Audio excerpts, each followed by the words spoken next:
Good day to you all. My name is John Watson and I work for Skill Builders, and I'm an Oracle Certified Master DBA. Here at Skill Builders, we spend a lot of time tuning databases and tuning SQL for our customers. Today, I'm going to describe one simple technique that can deliver significant results. A performance issue I see repeatedly is inappropriate use of subqueries. Oracle will always try to merge subqueries into the calling query, but there are cases where this isn't possible. One of the most common is when the developer is using a scalar subquery to project as a column. This forces Oracle to correlate the subquery, sometimes with disastrous results. I'm going to use a very simple example, working in the Scott demonstration schema. To check execution plans and show the cost, I'll use the auto trace facility. Set auto trace on, explain. And my first query is going to show me all my employees by name and their manager. Select e.ename, e.mgr from emp.e. Back come the 14 rows, names of managers, and the query was implemented with a full table scan, costed at 3. That's all okay, but it isn't very useful. I'm only seeing the manager by number. What if I want to see the manager's name? The obvious way is with a subquery. It is probably the simplest way to do it, involving minimal change to the query.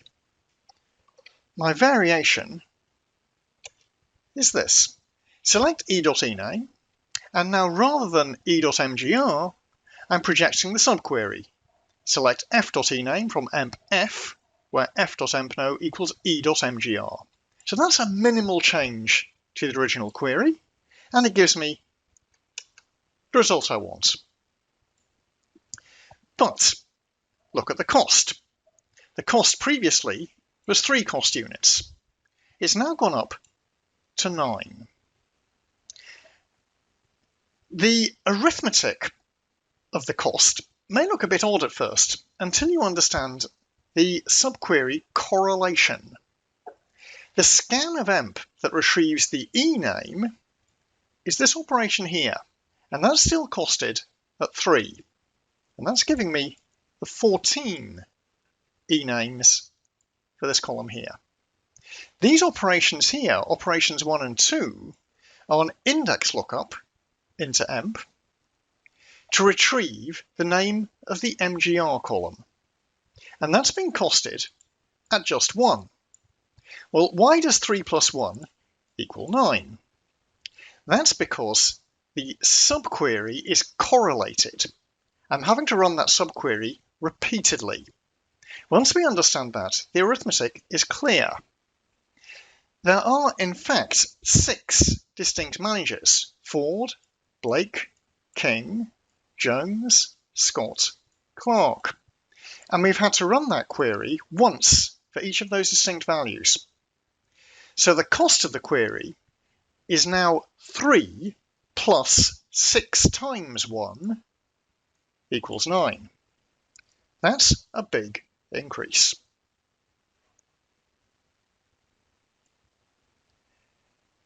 The way to remove that correlated query that I'm projecting is to rewrite the query as a join.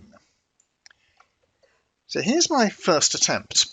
Select e.ename, f.ename from emp.e, join emp.f on e.mgr equals f.empno.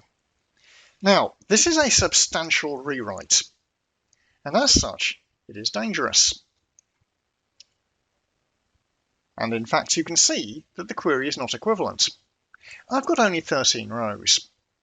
I've lost Mr. King, because King does not have a manager, and so the inner join has filtered him out. This is one of the risks involved with making substantial rewrites. You need to be sure that your query really is equivalent. In this case, an inner join isn't good enough. It needs to be an outer join. Select e.ename, f.ename from emp e left join emp f on e.mgr equals f.empno. And that's worked. I've now got all 14 rows. The only difference is in the ordering. And since I didn't actually specify an order by clause, that isn't significant. What is significant is that the cost has dropped from 9 down to 6. Now, reducing the cost from 9 to 6 is of course trivial, but multiply this up to the real world, where you may be correlating millions of rows, and the difference can be huge. So, what is the takeaway from this? It is that one vital part of SQL tuning is to check out all the cases where your developers are projecting scalar queries, and see if you can rewrite the code safely to use a join. The benefits are frequently astronomical.